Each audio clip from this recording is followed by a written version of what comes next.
everyone, it's Hailey, and today I'm going to be doing a book haul.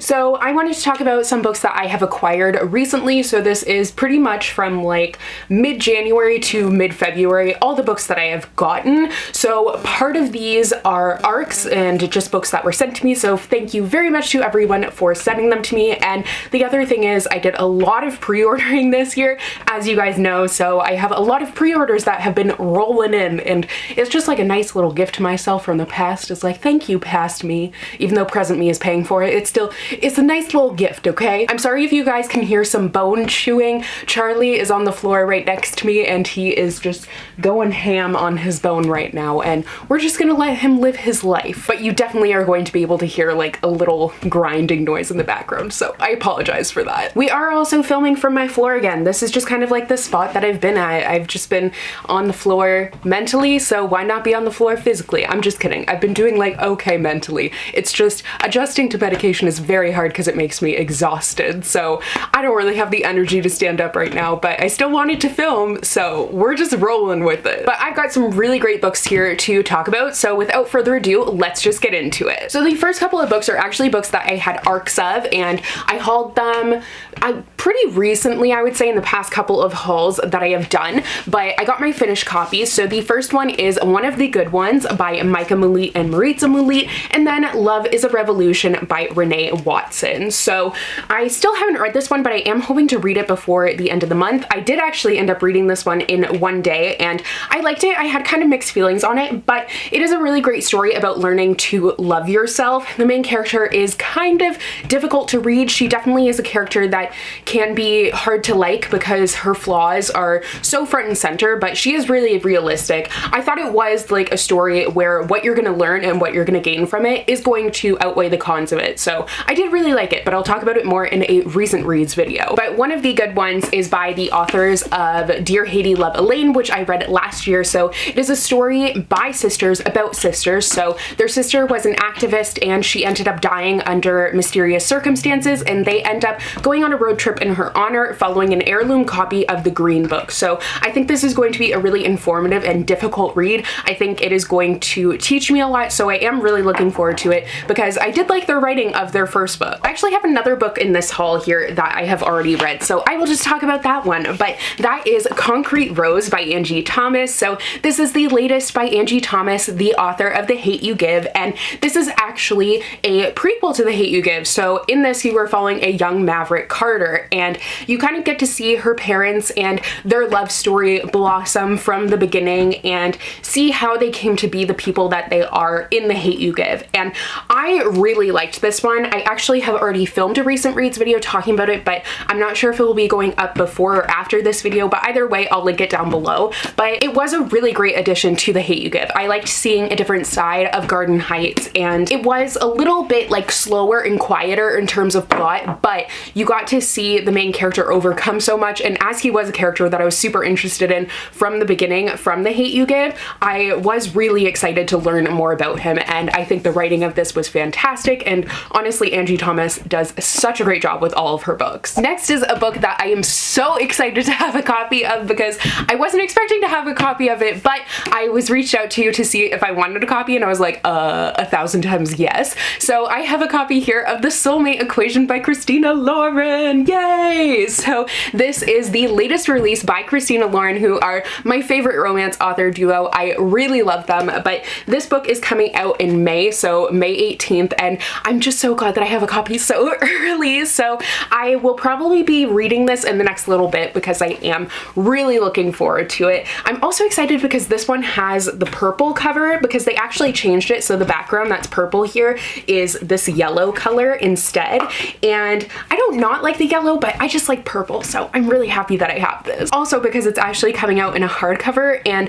I tend to prefer paperbacks over hardcovers. I know it'd be hard to tell looking at my shelves, but I really do, so I'm really excited that I have this one in a paperback. But let's get to what's actually important. What the heck is this book about? So in this book, you are following a single mother. Charlie, you could not make more noise. Like, you possibly could not, actually. You probably could, but he is just like, now is the time that I need to eat this whole dang bone. Oh my goodness. But anyways, as I was saying, you follow a young single mother, and she ends up signing up for this dating service that is a DNA-based dating service. So she's never really been interested in that before, but she is intrigued by the kind of scientific side of things. So she signs up, and she ends up actually getting a 98% match with the founder of the dating service. So that seems like a really cool and intriguing plot line. They've written so many romances. I'm like, how do you come up with something new? But they do continue to come up with new things. So I cannot wait to read their latest book. Super excited to have this. Thank you so much to them for sending this to me. He finally took a break from his bone chewing to say hello to everyone. You want to go back to it though, don't you? I know you do. Oh gosh. Next, I have a book that I had pre-ordered, so that is Lore by Alexandra Bracken. Alexandra Bracken is the author of the Darkest Minds trilogy as well as Passenger, and she also has a middle grade series that I haven't gotten a chance to read yet, but like every Halloween I'm like, I'm gonna read it, and I just haven't yet, but soon. This book is a little bit different than her other books, so I really love The Darkest Minds, and Passenger I had mixed feelings on. I wasn't the biggest fan, but this seems intriguing. It's kind of gonna go like one of two ways for me. So it deals with Greek mythology, and every 7 years these 9 Greek gods are punished by having to live as mortals for 7 years. I don't know how long they have to walk the earth as mortals, but the point is they have to be mortals for an unspecified period of time. But while they are on earth, there's like, they're being hunted and stuff, and my worry with this one is that it's going to be like too much mythology and I'm going to get lost because I don't know a ton about mythology. I do find it really interesting, but I also find it very confusing.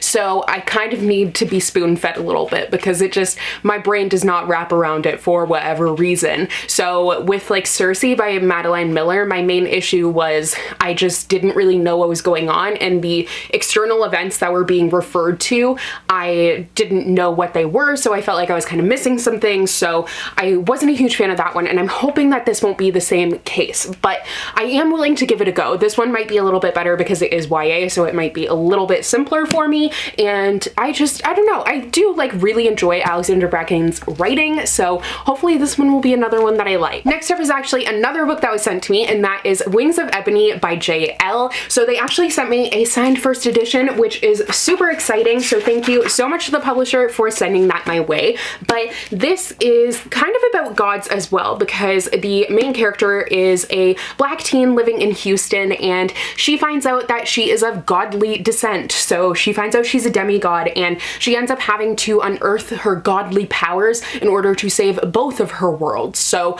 I'm super intrigued by this new urban fantasy. I think it looks like it's going to be a lot of fun. I love this cover. It is beautiful, and I think this is a very interesting concept for a story. I think the only thing I've really read about demigods is Percy Jackson, so I'm excited to read a little bit more about demigods. Next up is The Infinity Quartz by Akemi Bowman. So honestly, I'm not really sure what to make of this book, but it does seem really interesting and very unique, and I'm always on the hunt for a new unique read, so I am looking forward to learning more about it. But the main character is on her way to this party with all of her classmates. She has like life figured out and everything, but she ends up dying, so she ends up in the Infinity Quartz, which is the place that human consciousness goes once your physical body dies. So she ends up there, but there's like the leader of the Infinity Quartz that is trying to eradicate human existence. So like there are layers to this story that I haven't quite parsed together, but it does seem like a really interesting setup. Like, I've never really read anything where the physical body dies and you're dealing just with like human consciousness, so that seems really intriguing, and like, I don't know, I definitely would like to know more. Oh yeah, also, so the leader is named Ophelia. It's a virtual assistant widely used by humans on Earth that has taken over the afterlife and is now posing as queen. Wow, I got that kind of wrong. She's forcing humans into servitude the way they'd force like her into servitude in the real world. What? Okay, so this seems really weird, but like definitely super interesting. Next up is Cast in Firelight by Dana Swift. So this is a story about two royal heirs who are betrothed betrothed to be married and they end up having their loyalties torn. Like, honestly, the synopsis on Goodreads did not give me a lot, and I just jotted down a couple quick notes so then I wouldn't be sitting here like, this is a book and it's pretty and I bought it and here it is. I wanted to know like a little bit about them going into this video, but I should have just opened the flap because this gave me a lot more. There's a girl who wants to prove her worth to her people, and then the heir to the throne is a competitive wizard who's mastered all 9 colors of magic, and they are betrothed in an arranged marriage, but after years of rivalry, they agree on one thing: their reunion will be anything but sweet. Dun, dun, dun, but like the criminal underbelly. This does seem really interesting. I like the betrothedness and the enemies. Probably going to be an enemies to lovers story, but I didn't know there was a wizard element, and that has me even more intrigued. I honestly have been really wanting to read more fantasies lately, so I'm glad that I have some to add to my ever-growing pile of ones that I need to read. Speaking of, next is actually, it's kind of like a historical fantasy. This is another book I'm really not sure what to make of it, but that is Muse by Brittany Cavallaro. So this one was sent to me as well, and it is like American Royals. It's described as American Royals meets The Winner's Curse, which I didn't really like The Winner's Curse,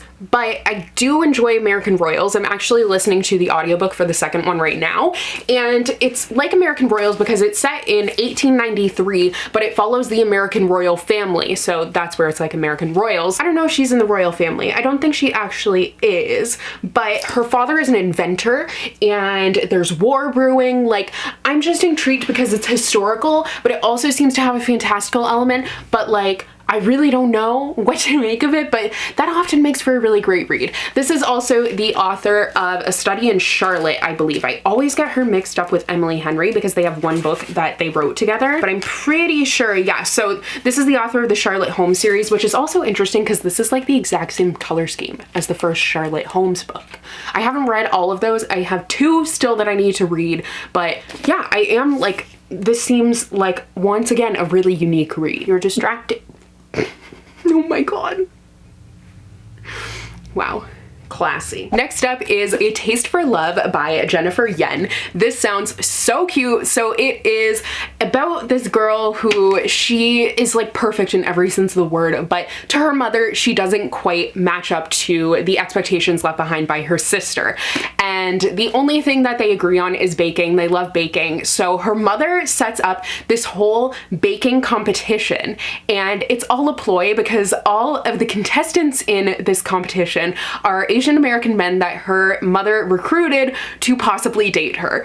I just like think that sounds like it's gonna be so much fun, so funny, and everything that I want from a YA contemporary. Like baking, romance, like a setup. Oh my goodness, everything about it sounds so great. So I am so looking forward to reading this one really soon. And this one was also sent to me by the publisher, so thank you so much to Penguin for sending it my way. Next up is another pre-order, so that is Tales from the Hinterland by Melissa Albert. So I really love like when fantasy worlds have some sort of lore surrounding them and then the author comes out with that as an actual book, like Tales of the Peculiar from Miss Peregrine's, and then there's Language of Thorns and Lives of Saints with the Grishaverse. Like, I love those books, and this is a new one to add to that sort of collection because this is actually the book that spurred on the Hazelwood. So in the Hazelwood, the main character's grandmother wrote this like cult followed book of fairy tales called Tales from the Hinterland, and this is that book of fairy tales. So